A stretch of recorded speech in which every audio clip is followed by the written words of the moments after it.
On this episode, we have a presentation from Jeff McGrath N1SC on digital modes for Field Day. This is the Field Radio Podcast. I'm your host, John Jacobs, W7DBO. Thank you for clicking and tuning in and joining us on this podcast. 2 weeks ago, I helped host the annual Utah Digital Communications Conference. This is a one-day conference that has seminars on digital and maker topics surrounding the amateur radio hobby. One of the general session presenters was Jeff McGrath N1SC, and he presented on digital modes, specifically PSK31 for Field Day. Before we play the session, just a couple items of update. Dayton Hamvention and Xenia is getting close, and I'm still looking for commercial sponsors who would like to support the coverage, or individual sponsors looking for some field radio swag. If you would like more information on the GoFund Me campaign, you can visit the website fieldradiopodcast.org. Also, the gear store has been temporarily turned off as I find a more cost-effective solution to provide options for purchasing gear. The Shopify store, while convenient, was not sustainable, so I am working on new options. The goal is to get something up before Dayton next month. Friend of the show, Curtis Moore, K5CLM with Everything Ham Radio Podcast, announced retiring of his show. This year has seen several podcasts retire from regular production. It is a time-intensive endeavor and requires funding to bring quality product to our audiences. I wish Curtis the best of luck with his business he has started with his wife. If you want to support him and desire some custom handmade wood products for your shack or home, visit him at 2xcproducts.com. The link will be in the show notes. A comment was made on Facebook about the retiring of several amateur radio podcasts or channels and what can be done to help support those that are out there. A reality of podcasting is the financial cost to deliver the podcast. There is a financial obligation to pay for production and delivery of the podcast. If this is in the negative column, then it is difficult to justify in the family budget. There are two ways a podcast can be funded, through sponsorship or through listener support. The Workbench and others have the benefit of sponsorship. Currently, the Field Radio Podcast is running without a sponsor. A few have come forward and donated on the Patreon page or supporting the Dayton coverage, and I am very much grateful for their support. It not only helps finance this show, but also provides moral support. So what can you do as a listener to help this endeavor succeed or other podcasts you listen to? First, if you are or know someone who has an amateur-related business, I'm always looking for sponsors. Second, if you feel so inclined, you can offer to be a Patreon with a monthly or one-time pledge to support the podcast. Third, if you regularly shop on Amazon, if you click through the Field Radio Podcast homepage link to Amazon, at no cost to you, referral credits are given for any of your purchases.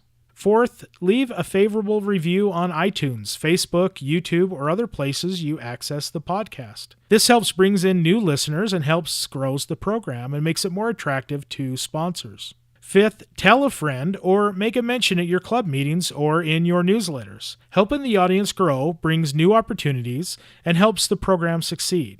Lastly, help find guests for the show. The hardest part of a single host program like this is to continually working on finding guests to share their knowledge. I have been grateful for the guests who have come on so far and always on the constant hunt for new show guests. On to our topic this week. It is a presentation from the Utah Digital Communications Conference. Jeff N1SC gives a great presentation on operating PSK31 for Field Day, including sharing of his macros. Jeff will demonstrate using FLDIGI in conjunction with N3FJP logging software. Scott N3FJP provides a great lineup of logging software for over 50 contests and is a supporter of the Utah Digital Communications Conference. You can find out more information on his software products at n3fjp.com. The link is also in our show notes. Jeff will mention notes and the slide deck in the audio. These also can be found in the show notes on our website at fieldradiopodcast.org. If you wish to watch the video presentation and be able to see what is on the screen, it is on our YouTube channel and also linked on the website. When he gets to his demonstration portion, it helps to see what he's referring to on the program in the video. So I'm going to be talking about using FLDIGI, that's the software, with PSK31, that's the mode, like FM, upper sideband, lower sideband, those are kind of, phone. would be the mode, phone would be the mode for those.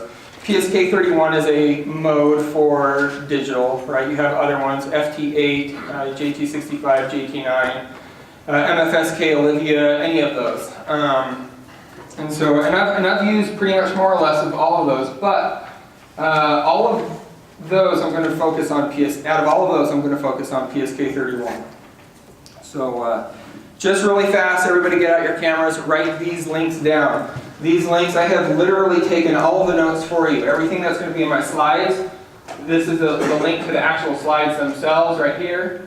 And then this is also a link to notes. So that's going to have URLs to download the software. It's going to have the information for frequencies. It's going to talk about the various macros, different things like that. So this is what you're going to want.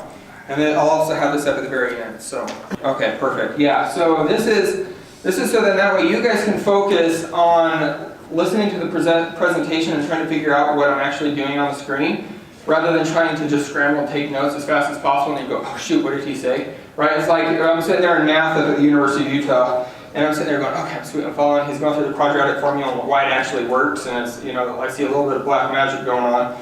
And I look down, I'm turning right down, and the next thing I know, like 17 whiteboards are full, and I'm going, you've got to be kidding me, where did I just miss, right? So anyways, I don't want that to happen to you guys.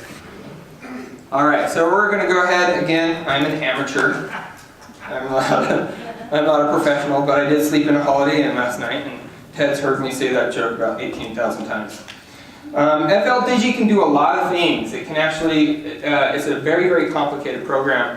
I'm not going to touch on every single little thing it can do. I'm going to try to give you guys the keys and the tools within FLDIGI to make your field day successful. So that's basically going to be more or less what this is really going about. Field day. Who here has ever participated in field day by the raise of hand? And who has not, just by the raise of hand? Okay, so all of you guys not raising your hand, try to find on ARL, they've got a map. It's actually a ton of fun. It's pure chaos. Brains, cats, and dogs. It's all sorts of fun stuff. So it goes for 24 hours straight, right? And those 24 hours straight, you're going to want to make as many contacts. There is a winter field day. It is not an ARL contest, but we participated with that one as well. It has very similar rules, and we used PSK31 for that, and it worked really well. Especially when the bands were dead, the digital mode really, really helped out. Okay, and then also the fourth full weekend in June is when it is. And I know a lot of people get kind of upset about this one, the whole I don't want to do a contest on Sunday thing. It's not really our choice. I know a lot of people don't like to miss church or whatnot, but there's a special place in heaven for those that actually go to field day. So it's an important thing. So it goes from noon to noon our time, kind of. I'm not going to get into that. There's actually some changes in the rules, but I'm not going to go into that. It can be freezing. Field day we had last year up at Strawberry Reservoir with the club I was with, and it hit 31 degrees Fahrenheit at night, and then it was like, I think, 91 during the day.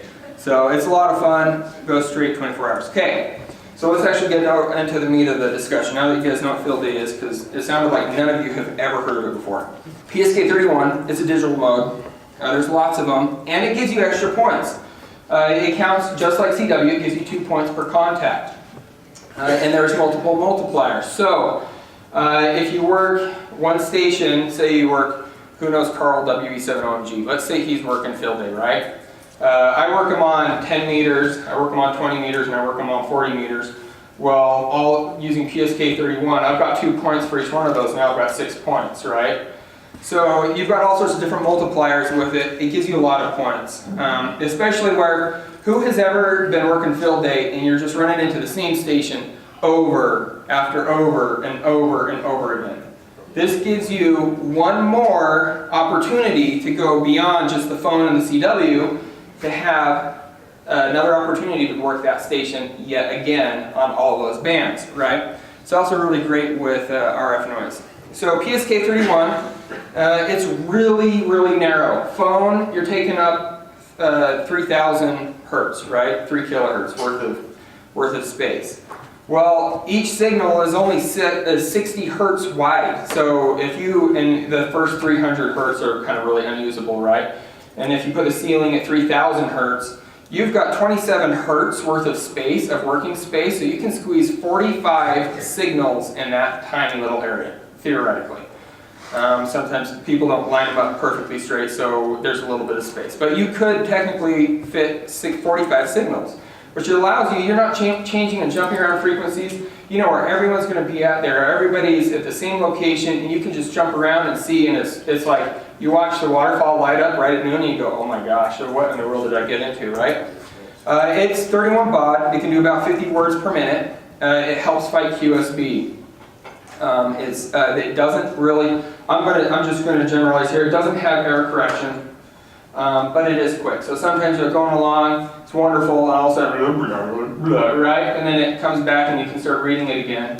But it allows you to very quickly ask for that section or ask for that, their class again. The other thing, and this is huge, is very heavily used. When I first did field day, it was at home, and I was always told, use RIDI, use RIDI, use RIDI. RIDI is awesome, it's amazing. And I found like 2 people.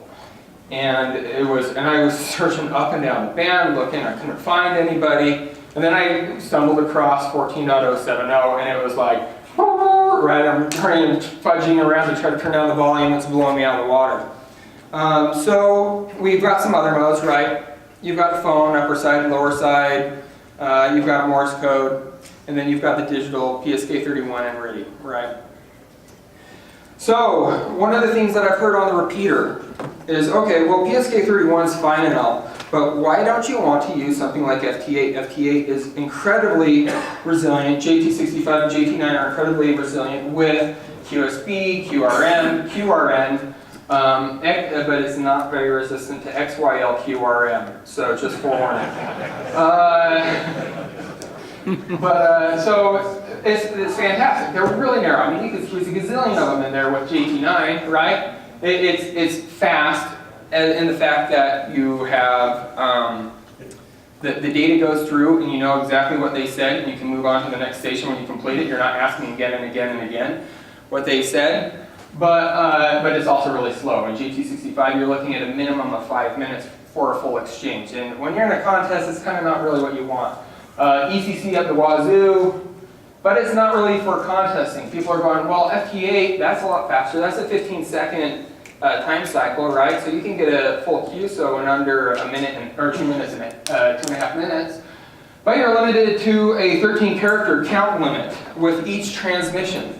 So with JT65, you can only send 13 characters in that full minute. Well, same thing with FT8, same thing with that. The problem with it is a lot of the programs that you're using, whether it's WSJTX, JTDX, or any of the other variants, you're forced into what this exchange is right here. So these are the 13 characters that you can send. These are the 13 characters that you're receiving, and that is it. There's no place for a section or your class or anything like that. There's not really a true mechanism. There are a couple of pieces of software that you could use. I don't want to mention them because I don't want you guys to do this. But that will allow you to do freeform. But again, you're still stuck with 13 characters. And it's going to make it really, really difficult. So that's one of the reasons why you're not going to want to use FT8, JT65, or JT9. There's a bunch of logistical reasons why, right? Again, like I said, RIDI, it's great for field day, but there's very few users. However, say you're working PSK31 and you stumble across the one guy that happens to have a really, really old machine that's legit with right filters, right? And he's out there with FLDIGI. It makes it really easy to just click over, work the guy, jump right back to PSK31. You've logged him as a digital contact. You can't log him as PSK31 and then log him again as a RIDI. It's a digital contact, right? So, first thing what you're going to do in those notes, you're going to download FLDIGI. It comes on a site called SourceForge. The link, again, are in the notes. If you're running Ubuntu or Linux, this guy's running Linux right here. super easy, sudo apt-get install. If you don't know what I just said, don't worry about it. Mac, I don't know why you'd want to do that to yourself. So, Some of us know. yeah, some of you know, but yeah, I know some of you like pain. No, I'm just kidding. I actually have used Mac at work for years before, so it's just another variant. With that, FLDIGI has logging capabilities built in. They have field day software, they have field day clients, they have all this stuff. But I'm going to focus on using N3FJP. And we're going to get into that in a little bit further on as well. Unfortunately, it only runs on Windows. I don't know if any of you guys have ever heard of Wine on Linux before. It's a Windows emulator on Linux. Don't try it. It turns out horrible. It's a disaster. It is also a paid product. It is not free. Now, granted, it's a cheap product. I think it was like $50 or something like that, and you get all of them. The field day module is free. Yeah, I can't remember, but I want to say I paid for mine. But it's really, really well worth it. It's really slick software. That's probably the biggest downside, is that it's not free, but it works really well. And we'll kind of get into that. It's better than the built-in. It's got linking capabilities to other stations. You can have multiple stations running, all with N3FJP, and it can link in. It does dupe checking. So say you have two PSK31 stations, and they're on 20 and they're on 40, and then halfway through they switch, right? And they work the same station and say, oh, we've already worked you, off with you, go away, shoot. So it's very intuitive in comparison. Now there are, these are also open source projects that do interface with FLDIGI. It's called FD Client and FD Server. They're basically tiny little scripts. They run on Linux, they run on Windows, but they are brutal, but they do work. So I set it up once, and I think that'll probably be my last. The hardware considerations. This is going to be another thing that I'm going to want you to think about. This is a little bit different. This station is going to be a little bit different than what you're used to with CW or with doing some sort of phone station. I highly, highly, highly recommend having a second monitor if possible. Now you're going to have to start thinking about, okay, well, I'm going to need more power. I'm going to need more outlets. Am I running off of battery? Am I running off of generator? What's my, you're going to have a little bit more of a station setup.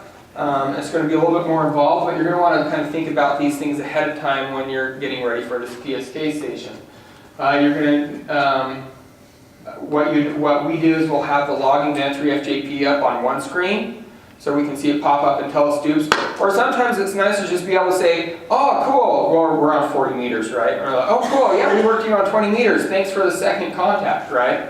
And it'll tell you that, and it's really nice to know. Or, oh, yeah, we just worked you on phone over in one of the other stations, and it looks like Ted was the one that worked them, right? And I'm sorry you had to talk to Ted. So, right? So there's all sorts of reasons why you'd want this second monitor. And then we have FLDIGI on the other one. I also highly recommend using the mouse and keyboard. It's a pain to work with a trackpad, especially when you're trying to type in a lot of the stuff. Laptops work great, especially because they have backup built-in batteries, right? You're going along, generator runs out of gas. Again, Ted forgot to fill the generator, and you're going, oh, what am I going to do? So Ted's out there, it's a winter fill day and it's 10 degrees outside and he's out there filling the generator. But luckily you still have all your logging stuff back there. You guys are going to want to be familiar with cat control. FLDIGI does work with cat control. There's actually two mechanisms within FLDIGI that allow you to interface with the radio, to be able to change frequencies. And it's wonderful having cat control. I'm not going to go over it. I feel like that could be a whole lesson in and of itself. As well as the audio. You need to make sure that you understand your radio's audio outputs, how things are going to work. Some of them have it built in, and I can just plug the computer right into the back of the radio and I'm done, right? Versus, like I have to use the Signal Link USB with my FT857, or you've got a rig blaster or a tin canistering, whatever is going to work for you, right? So you're going to want to be conscientious of that. You're going to want to be familiar with the cat control as well as your audio before you set up. Going back to the FLDIGI built-in logging software, it does save all of the data in the ADIF format. So you could export it and then import it into another logging program. It does have a built-in internal log, and there's also another plugin called FLDIGI that can help assist do other things as well. I'm not going to get into that. But it is available. You can also export in the Cabrillo format as well, so that helps you actually submit the logs, right? It's difficult and ugly, that's my personal opinion, no offense to anyone who loves it, but I just find it substantially less intuitive. But you can, with the client in the FLDIGI software, they have the client that allows you, if you had a phone station, to combine all of the logs and stuff. So this guy's working phone, this guy's working PSK31. If you're using the FLDIGI server, it'll actually combine that. But I just want to make you guys aware, it does have the capability to do this.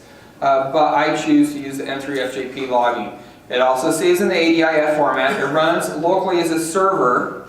So the ADIF log, remember how I've got it up on one screen and I've got FLDIGI on the other screen? It's running locally on the computer on 127.0.0.1, right, the local host, and it just opens up a port 1100. And in FLDIGI, you just say click, and wow, it connects to it, and you're done. That's what you're doing. Question?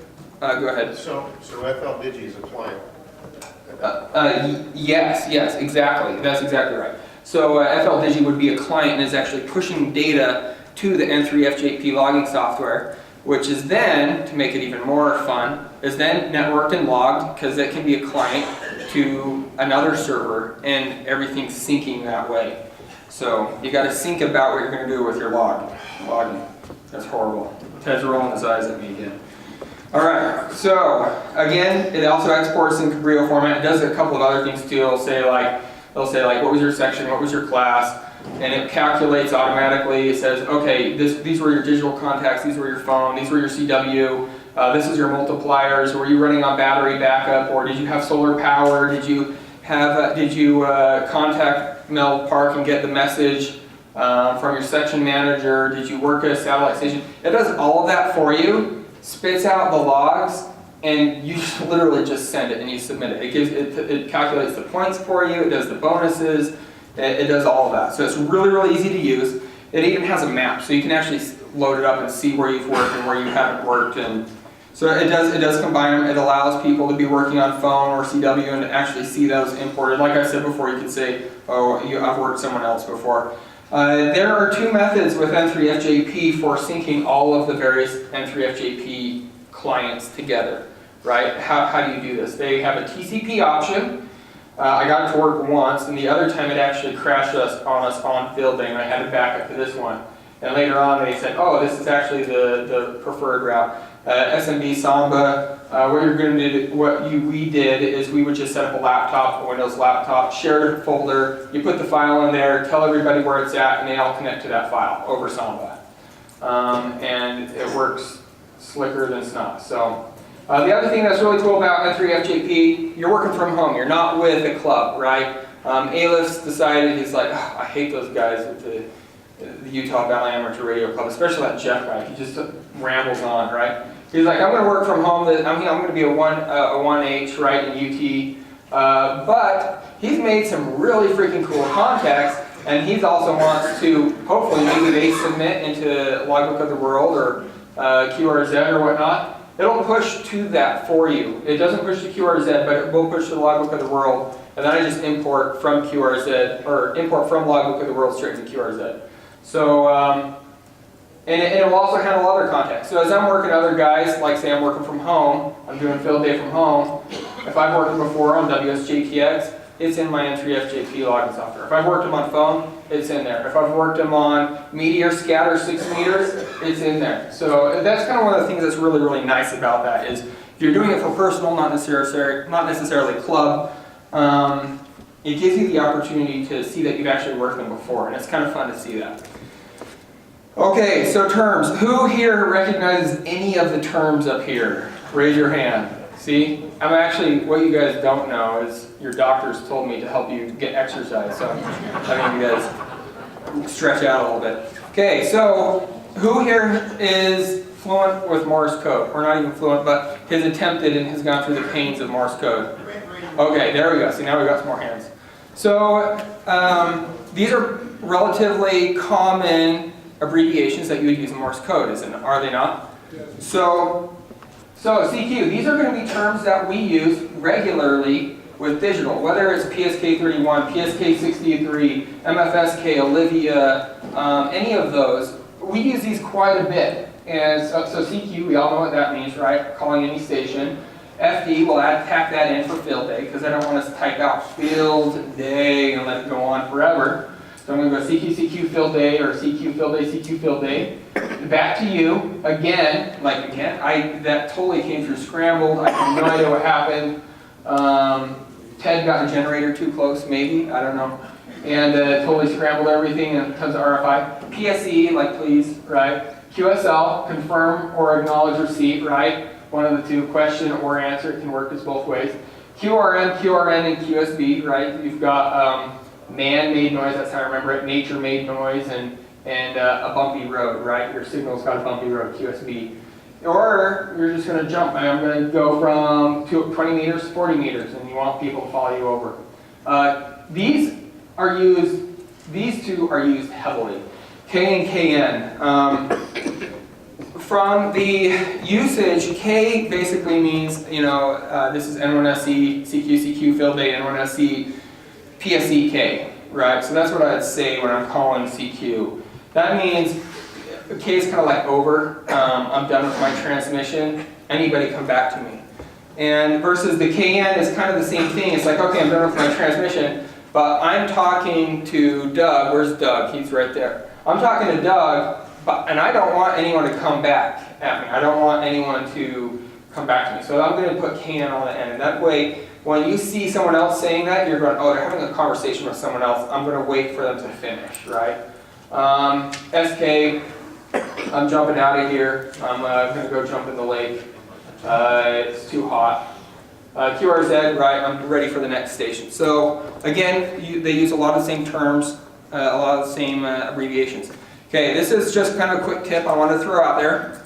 A lot of people like to use all uppercase letters. FLDIGI, or PSK31, sorry, excuse me, not FLDIGI, PSK31 was not necessarily designed to use all uppercase letters. Probably 90% of everybody that I see runs uppercase letters. The thought behind the algorithm or the protocol that they were thinking when they were doing this is, okay, if I have a sentence and I'm sending this sentence like, I love, long walks on the beach or whatever, you're going to capitalize the first letter of that sentence, right? So that's going to be a character that's going to be less frequently used. And the rest of the sentence is all going to be lowercase. Then what they did is they said, okay, I want to find the most common letters, and I'm going to make those the fewest amount of bits. I'm going to make that so that it sends those really, really fast. So A and S and R. I'm going to make those so they send really, really fast. And then they said, oh, we've got to deal with uppercase. That's right? And so then what they did is they tacked those on. So sending the exact same message, Jeff, Julie, Echo, Foxtrot, space, November 1, Sierra, Charlie, you can see the difference between uppercase and lowercase is actually quite substantial when you're doing time, and I've got a little demo for that a little bit later. So, okay, this is nice and all, but have you seen the band plan and how freaking huge and how much space you have? Where in the world do I find everybody? There's kind of a convention set up where you kind of go to a certain spot, and this is where you're going to go find them. This is also, again, in the notes. But if you notice, there's kind of a pattern here, right? I don't know if you guys have noticed that. For some weird reason, they're all in yellow too. This right here, this is kind of another one that you can go check. Typically, I don't ever find anyone here. And on the 80 meters, they're weirdos, so they have to do this, right? It's kind of this weird thing. But in the notes, I've actually included a lot more than just this. I've actually included several of the other bands as well.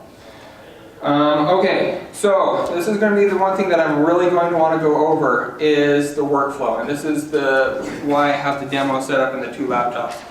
And I'm going to actually switch over to FLDIGI here. So, but the workflow is going to be just like any other exchange. You're going to give them, the point is you want them to have your call sign, your class, or and your section. The exchange is what we refer to that as. And you want to get the same thing. You want to log the QSO, and you want to go on, right? And you want to get out of there. There's two ways of doing that. One is the hunt and peck mode, that's what I call it. I might have stole this term from someone, probably, I don't know. And then the other one is actually running a frequency. Running a frequency, I'm going to sit right here on this spot in this waterfall, and I'm just going to call CQ, and people are going to come to me, right? I'm running this frequency. And so you've got two methods here, and you're going to have two different ways of working these different stations, right? Versus the hunt and peck is, I don't want to run a frequency. I'm going to check out, who's this guy? Okay, I'm going to go over here. Who's this guy? Oh, I've worked here before. Okay, what about this guy? So now you're kind of hunting and pecking around, which has a very different kind of workflow and a different pattern. You're going to be contacting them with different information, right? So let's go ahead and see this. So we'll go ahead and pull up. Yeah. That doesn't make sense. It's the same information regardless how you found it. Yeah, and it is the same information. You're exchanging the same stuff, and I'll actually go over that because it's actually it is a little bit different. So first of all, let's go ahead and go all the way back to, and actually we're going to address that, and I'll show you. And in fact, it's actually even color coded in there for you to show you because it is a little bit different the way that they're handling that. So let's go ahead and say you've installed FLDIGI and you've installed N3FJP logging software. Okay, this is fantastic. When you first install it, it's going to pull up.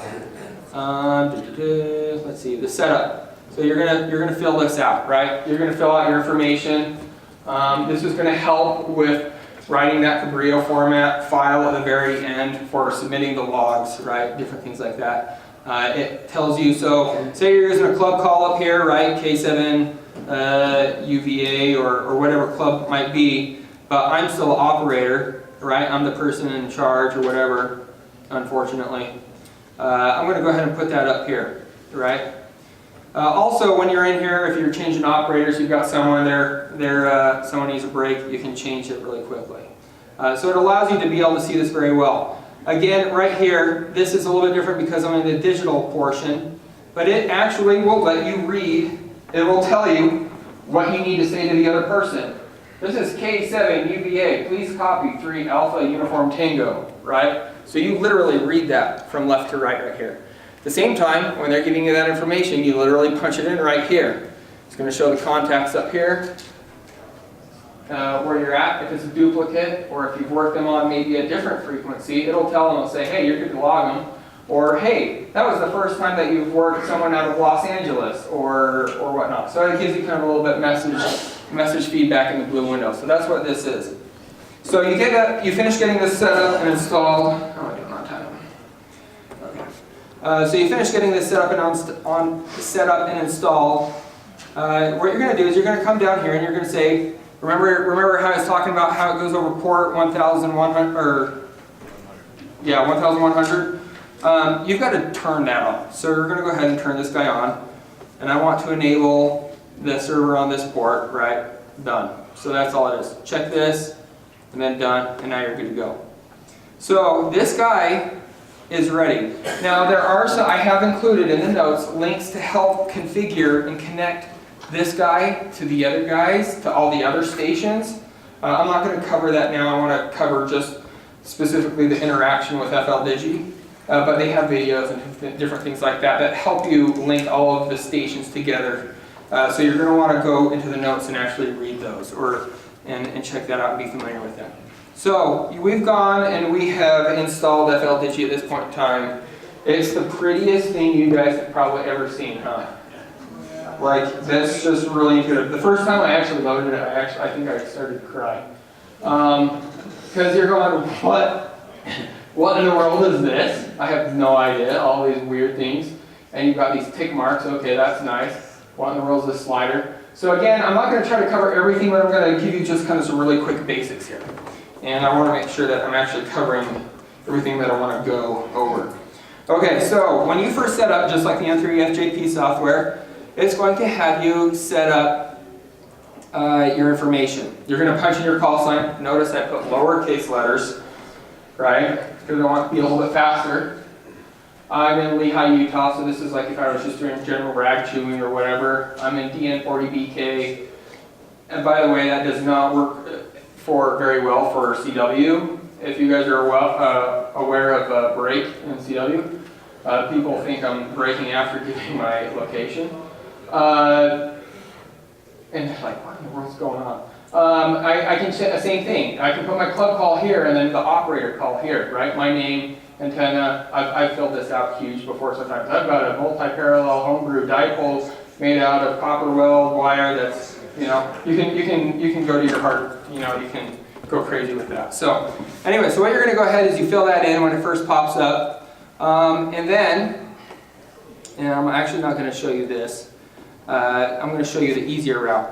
You've got to configure. You've got to connect it to the M3FJP server or service, right? So I'm going to go over here. I want to configure the logging, and I want to configure the M3FJP. Oh, look at that. Oh, look at this. Look at these tabs. Like, this is a nightmare to try to navigate, right? Try to find something in here. That's why it's so much easier to just go straight this way. Again, it already has localhost set up. Once, for those of you that aren't networking or computer gurus, 127.0.0.1 is kind of like your home. That's your warm, soft, fuzzy place with a blanket and a fire, right? And it already has the port. It already knows, hey, look, 1100 is the default port. That's where I'm going to go. You click the connect button, and you see a bunch of gobbledygook come right here. And that says, hey, I'm talking to M3FJP. It's working. And I'm connected. So he's turned green at this point in time. You save and close. So now we've gotten to the point where we're going, okay, sweet, we're ready. So I'm going to go ahead, let's just go over the menu really, or the layout here. Hopefully you guys can see my mouse okay. That's a lot smaller than what I was anticipating. So up here, this is the frequency, very top left corner, 14.070. Everything is done in upper sideband, even when you go down into 40 meters or 80 meters. When you're doing digital, just do upper sideband, or else you're not going to find people because you're on the other half of the point of origin, if you will, right? So I can use my cursor. I've got cat control set up, right? And I want to go check out, see if there's any weirdos down here. Oh, no, there's no one. So I'm going to go ahead and go back up. You can use your mouse to do that. You don't have a mouse with a scroll wheel, and like this gets really fudged and you're going, what in the world's going on? I can click on the left side and go 14070, enter, and I'm right back. Down here is the waterfall, and as you notice, I'm going to go ahead and click on 1500 hertz, right? Right down here says 1500 hertz at the very bottom. I don't know if you can see that. Somewhere around here. I'm looking at this like straight from the side, so I don't know if I'm pointing at the right one. But you can see that it has calculated that if you were to do a single tone right here, it's going to be more or less exactly right at what would be equivalent to 14.0715 megahertz. So it's just that these fields are in kilohertz, right? But that's where it would be, is 14.0715 kilohertz. So we've got the frequency where it is on the waterfall. This is the time on and the time off. Let's not worry about these. You've got the call sign, the operator. So like if they give you, this is Mike, right? Or whatever you can click on, you can fill it out here. Their class and their section. It does not look like this by default. You've got to go into the contest again, and you have got to check the fill day button right there. Again, it's really hidden, right? Super, they've got 18 gazillion features in here. This is why I didn't want to try to cover everything, right? You could go on and on. So I've gone ahead and filled out my information. One hotel from Uniform Tango, I'm November 1, Sierra Charlie, right? So that is where this changes. Normally it has like a location, a city, a state. So if you're just doing a general rag chew, you can save their location and stuff like that into here. But that's how you get the class and section. let's see. And then also up here, this is going to be the other thing I want to focus on. The yellow window up at the top. This is basically what you have sent, have already sent, or you are receiving directly where you are. I mean, because you can imagine, let's say there's 20 signals all along here. This yellow is only going to show what you are receiving right in this tiny little narrow portion right here. You're not going to see what's over here. You're not going to see what's over here. That is where this side window comes in. This side window will list a whole bunch of stations at different frequencies, and as they're calling CQ, CQ, CQ, field A, when it's set recognizes CQ, it'll actually even turn red. Then you can click on this. It moves the waterfall, the selector on the waterfall right to it. You can start reading and decoding what they're actually sending right here. Now, if you want to go ahead and send something, you're going to use the blue text box. You're going to actually type something down in here. And then just really fast, I want to go over here. RX and TXID, just leave those off for field day. It'll actually do like a little blip before and after, or when you're receiving. That will tell you, hey, I'm working PSK31. It sounds like it's a really good idea during field day, but it's not. Especially when you have one guy that does this and you've got it set to receive those, and suddenly you've got 30 guys that have all had their FLDIGI automatically jump over to it, and now you've got all these guys, you've just hijacked their signal. So I just turn those off. Tune, again, just sends the tone, lets you see that you're actually getting out. Down here at the bottom, waterfall. The very bottom left-hand corner toggles waterfall. You've got sensitivity right here for your audio. And then you've got the rate of the waterfall. That's the 1x that you can see. You've got, well, some of these I'm just going to go ahead and skip because I don't really use them very much. This right here is the location that you are on the waterfall. So I'm actually not right dead on 15 hertz, right? But you can increase or decrease those. You can lock the transmit frequency, and then this is the very bottom right hand corner is a fantastic like abort everything button. So again, right here I can go ahead and fine tune, or let's say I'm off by a lot, it's going to jump by 10 hertz, right? So it allows me to move that, and you can see it moving on the waterfall. Let's see. So let's go ahead and hurry and get started because I've got only 15 minutes left. I was worried that I wasn't going to have enough content, and now I'm worried that I have too much content. Okay, so as you can see, I'm going to go ahead and just send this message. I'm specifically going to transmit this via the speakers on this. In reality, what normally would be happening is it's going through the signaling or the audio interface to the radio, right? It actually doesn't play out your speakers. It's actually sending this noise like a dial-up modem would, right? Except for over the air, and then they're receiving that noise and they're decoding it. So that's basically what we're doing. But I'm actually going to be sending it out of the speakers and decoding it with this guy. Unfortunately, I think the speakers in this guy's broken, so I'm actually sending it back via a cable. So I'm going to go ahead and say, all right, I want to do CQ, field day, CQ, field day. This is N1SC. Please, someone come back. I need points. And then you can say, you know, N1SCK, right? So I'm going to go ahead and transmit this guy.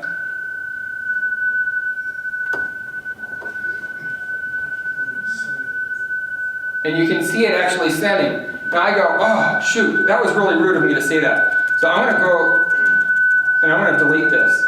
It is actually transmitting. It is actually transmitting the backspace, and they can actually see it go backwards. And then you can say, I love you, right? And then go ahead down here. So what you're going to see is those two lines where there's no data. It finishes sending it, and now the data's gone, and now it's just kind of hanging out here. You're going to see guys do this all the time. They forget to actually stop transmitting. So what you're going to do is there's a couple of ways to do this. I'm going to go ahead and press the receive button to tell it to go back into receive mode. Again, if say you type something and you hit the wrong macro, and it's just filled that whole blue box full of all sorts of stuff, and you're going, oh, that's not the one I wanted to send. If you click this very bottom right-hand corner one, it's a great way to just like halt, stop, emergency, holy crap, right? So, as you can see, typing that out, that was a nightmare, right? Can you guys imagine how like incredibly inefficient that was trying to type that out? Well, all of these fields, all of this time, what I have been doing is actually saving variables. So we're going to go back to math, right? And you've got x plus y, x might be 20 and y might be 30, x plus y, you've got 50, right? Save that into z. Now you've got variables with values, right? We are doing the exact same thing, and we're going to use those values to generate different things. Different kind of script, kind of pre-recorded messages or macros. So that's what these guys are. So when I click this button down here to transmit, if I right-click on him, that's the macro. That's the command right there to say I want you to start transmitting, and this is the label for the button. And I want to just show you this. Look at all of these available variables. So my call sign, my antenna, my description, my location, basically anything and everything that I was filling out is more or less available as a variable that I can put into these macros. So let's go ahead and call CQ. This is going to be a lot easier, right? Wasn't that a whole heck of a lot easier than me trying to type that out? So this, again, is calling a macro, which is using those variables. It's pulled out my call sign automatically, and it said, please come back, and it finished transmitting. So I don't have to worry about clicking that button to hang up, and I'm not blasting and spamming everybody. So I'm going to go ahead and right-click on this guy and take a look at it. And there it is, CQ, day, my call. All of the variables are stored in the open and closing brackets. And then I do the return. It even sends new lines as well, or carriage returns. So if you don't put like these on the new line, pretty soon like everything just starts stacking up on one line, and it's really, really, really hard to read. So I really highly recommend breaking stuff out, and you'll see that in some of my other macros. So what we're doing is we're starting to use these variables. Macros will save your life with this. So you had asked an excellent question. You said, okay, well we've got two modes. We've got the hunt and peck, and we have the running the frequency. Well, I'm calling CQ. That's me running the frequency, right? How do we exchange the data? Well, if I call CQ, they're going to come back to me. They're going to say, N1SC, this is blah, blah, blah, blah, blah, right? And now I want to go blah, blah, blah, blah, blah. This is N1SC, please copy. And they're going to say, yeah, please copy. So it's kind of like you're doing the exact same exchange, but kind of in reverse. And my macros, these are just the way I prefer. When I set up, and then Chad, WE7CB, he comes up and he'll sit down, and I'm like, oh, thank heaven someone else is here to work PSK31, right? And he comes and sits down, he'll change all my macros. I'm like, Chad! Right? And then I can sit back down and I go and do the same thing to all his macros. I destroy his. So it's kind of a fun game. It keeps you awake, right? So again, they've got different answers, right? They're going to transmit this. Again, this is all on one line. Transmit their call and my call. So okay, well there wasn't a field. Where in the world do I get their call from? So I'm going to go ahead and send this guy. And this guy's going to be quiet because I'm pushing him over a cord. And plus, I don't want to be deaf. I was doing this last night, and I was like, I'm fairly certain my guinea pigs were about ready to explode in the kitchen. Okay, so I could say N1SC, day K7UVA, PSE, copy, 3 Alpha, Utah, QSL, right? And then I go ahead and... You want to close that macro? Close your macro editor. Ah! Oh, I was doing that. It's like an unveiling of the surprise, right? It's like, move that bus. There you go.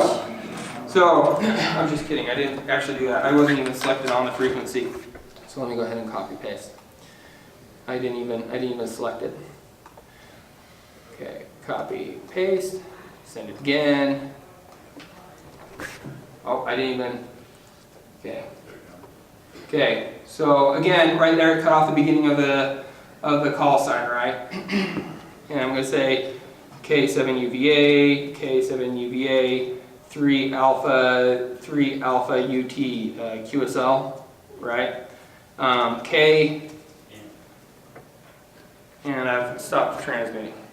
So what I can do, FLDIGI has this kind of really neat feature that kind of sometimes bites you, where you can click again, and that interactive, this huge field is actually rather quite interactive.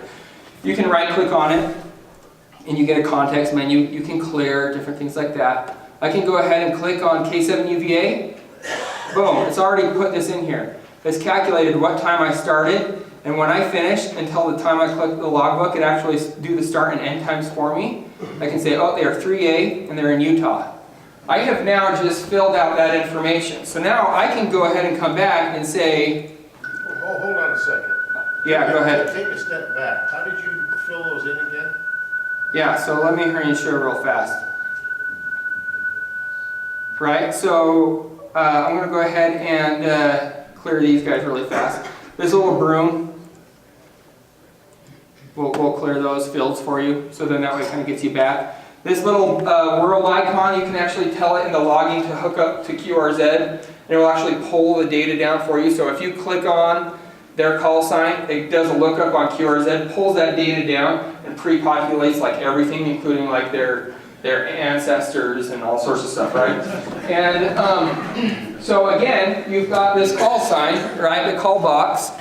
You have the class and the section.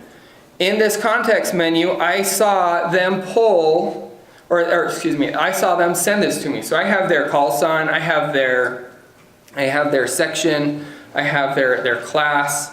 Their class is 3A, right, which means something, right? They've got 3 transmitters, and they're a club, and they're in Utah. So I'm going to go ahead and take my mouse, and I'm literally hovering just right over K7UVA, and I'm going to just click. It's just a simple left click. And it has already, it'll copy that and put it right in there. So if I were to come to like something like this, right here, where it's like, pertinal alerter, right? I mean, it's gonna, it copies into the field. It's like, no, that's not what I wanted, right? So I'm going to go ahead and select 3A and then UT. Now this is where the cool part comes in. This is where the magic starts to tie in. This is why we went through the huge headache of actually like linking everything and going, oh my gosh, I need like a network administrator to sit here with me, right? I'm going to go ahead and press log.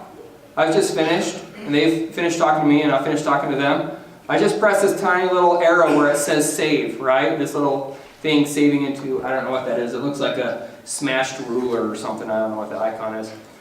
But it has pushed it automatically into the N3FJP log. So now all of my other stations that are running phone, that are running CW, they have this, and they'll see it pop up in theirs, and they have this now. So now say my CW station, they get really bored of CW or like their thumb falls off, right?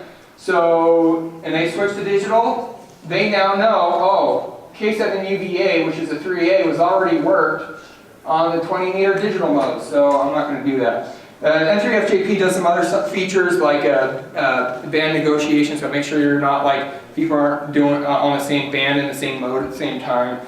Just kind of some cool stuff like that too, so it's not just that. So, let's try and go back to the macros. And I've got 6 minutes to follow this up. So let's try and go back to the macros. These macros are the default macros. These are fantastic for rag tuning. Please, for the love of nachos, do not use these macros.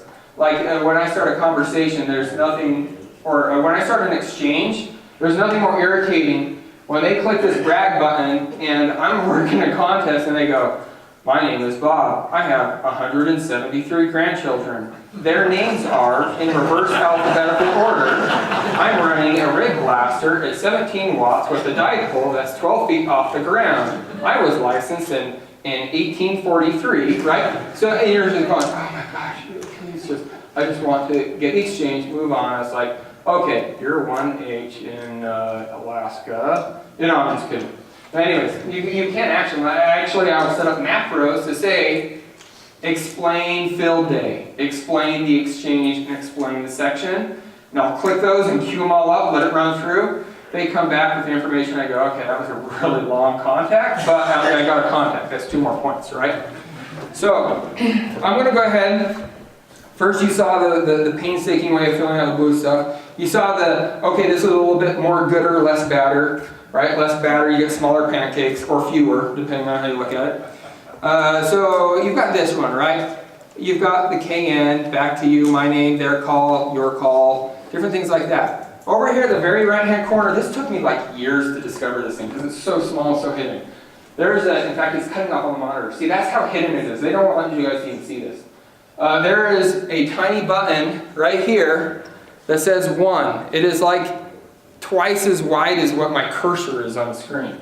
If I click this guy, it'll give me more rows. So I can go to row 2. And it will do things like, say you're working a contest that requires an incrementing exchange, right? Your station 1A from DN40, 2A from DN40, 3A from DN40. It actually has a built-in counter. And I can actually use these different things to actually do this for me, right? So I'm going to say, okay, well that's not really necessary for this one. Here's a third one. Okay, sweet, I've got a huge record. It'll give you 4. So you have 4 places to set up these macros. And I'm going to just do this really fast. I promised you guys I was going to show you the difference between uppercase and lowercase.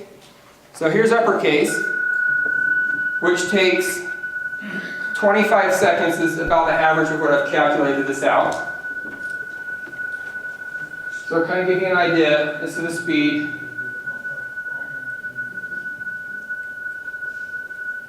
It's going. It's going. He's telling you about his grandkids, right? It's still going. He's now gone through and he's giving you all of his medical records. It's going. Okay, so it's just done. And up there at the very top, I don't know if you noticed this, I probably should have pointed this out. It'll show you the transmit time up here. That's how long you've been transmitting for. There's times I'll get in a rag tube. I was talking to the lead test pilot for Boeing one time on PSK31. I look up, it's like, oh, I'm at like 15 minutes transmit time, right? And I'm hearing, it's like, back to you, right? I'm hearing, so now let's go ahead and go back to the lower. Again, you can see right there, again, that red thing pops up. See how much faster that is? And maybe it's just me, I don't know. But again, you've got that. This takes about 19 seconds versus the other one was an average of 25 seconds.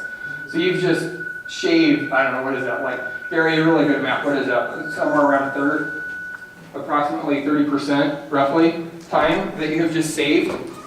So, I have gone ahead and here are some pre-macros that I have created that are in the notes for you guys to see.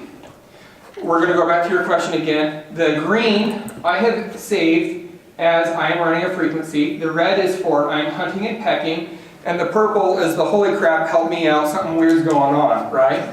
So I'm going to go ahead and call CQ, but before I do this, I just wanted to show you I've included the timer. So if I'm sitting here running a frequency, every 5 seconds, it's going to call CQ, and then it's going to wait 5 seconds, and then it's going to call it again. So I'm going to be able to, you're going to see a timer in the very top right corner, way up here.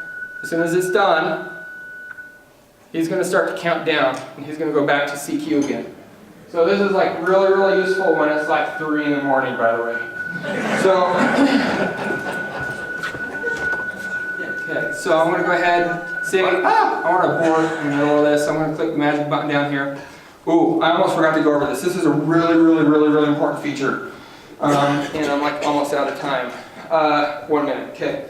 So right down here at the very bottom corner, if that green line, if your receive is lower than that, all of that data is being squelched out. So you're going to have to move that, or you're going to have to adjust the input volume, so then that way you can actually start receiving data. Because if it's below that, you're not going to be receiving that information. So again, you can have the answer, right? But because I don't have any information in here, notice what it did to my macro. It messed it all up. It said, please copy N1SC. When I have their call, my class, my section, and QSL back to you, they come back and they give me their information, and I say, and I've clicked on the menu or their call sign and all that stuff now, and their field, their class, and their section. it's pre-populated this and has filled this in now. So now I can say, I copied this information. Is this correct, QSL? And they come back and they say, yep, that's fantastic. You say, okay, well, TNX, 73, 73. Notice I'm doing everything in pairs, right? So then that way I know it's kind of like, it's my method of ECC, right? It's my method of making sure that they're getting the information, because there could be some QSB or whatever. And then again, I'm hunting and pecking. I see the guy's call I want. I click his call sign ahead of time, and I just do a quick call. Hey, you, this is N1SC. Please come back to me. Notice the KN, right? And then he comes back, he says, oh, N1SC, I'm blah, blah, blah, blah, blah, blah, and I'm located in who knows where. And this is my class, right?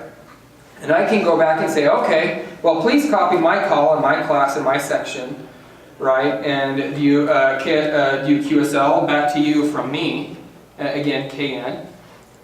And he gives me his information or whatever, and you can say, yeah, well, I copied this, is this correct, right?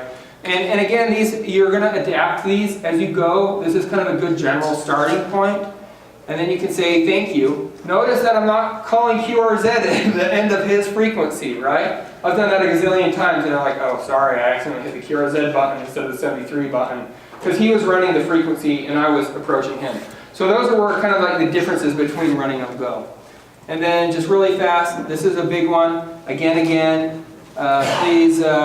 please repeat. No copy, I'm sorry, but you're just out there, 73. Sometimes it's good to just have a general transmit, where it just starts transmitting and you can free type. And then the last one is telling it to go ahead and receive, which is actually that caret. So, but that's more or less it. I appreciate you guys putting up with me for an hour. So hopefully that was worthwhile, and then we'll get you guys started. So. Thank you, Jeff, for this presentation at the conference. The show notes has the documents Jeff referred to, including his macro list. For the training item, I thought I would share some concepts on being an effective communicator. Hello, this is John W7DBO with the training item. With event or emergency communications, our goal should be conveying clear and concise information with as little ambiguity as possible. We should practice through our routine nets, contesting, event support, and drills to hone our skills in this form of communication. An article I came across was from the hamstudy.org website from Richard Bateman, KD7 BBC. Richard identifies common poor practices in radio communication and suggests more efficient communication practices. When we communicate information, protocols help us convey information in a predictable format for the sender and the receiver. Try copying this call sign, Wonder 7 Dead Buzzard Odor. Since you were not expecting the phonetic format of letters, you are most likely struggling to copy. Now try copying again. Whiskey 7 Delta Bravo Oscar. Now imagine these under adverse conditions or poor band condition. It makes the copy of transmissions more difficult. So the best practice is, even though sometimes it may be fun to use other letters other than the standardized phonetic language, try to use the phonetic language as a standard practice. The next ineffective practice is saying your own call sign first when making a call. For example, this is aid station 8 calling net control. The issue is people tend not to focus until they hear their name. An aid station or net control is a noisy place and full of distraction. Usually someone calling this way results in the other station replying, "Station calling again?" To solve this issue, the correct practice is to always indicate first who you are calling, then who you are. This helps the receiving station hear their name, then listens for the calling station. For example, net control, this is aid station 8. The next ineffective practice is taking time to have a conversation or finding out the information before responding to a question. This is common with net control, thinking it will only take a quick check in a database or a question to ask someone else in the room before responding. Meanwhile, the calling station is not seeing your nonverbal feedback of flipping pages or raising a hand to ask a question of a staff member. The calling station wonders if the transmission was received, or did they go off frequency. The correct practice is to always respond to a query immediately, even if it is just to say stand by, if the answer is not immediately known. Ideally, the receiving station would paraphrase the request, then identify if it can be immediately answered or if it will require a call back. If it will require a call back, it is best to release the channel for other traffic. The The next ineffective practice is using common slang or conversational language while communicating over the air. In poor band conditions, unexpected language is difficult to discern. The correct practice is to use common words or procedural words, or commonly called pro words. Phrases like copy, affirmative, negative, understood, standby, I say again, brave, and correction are examples of pro words. If we practice these small improvements in our communication dialogue, we will find ourselves being more effective communicators and being a greater asset to our community and served agencies or organizations. For more information on the original article, visit my website at w7dbo.net. This is John, W7DBO, with a training item.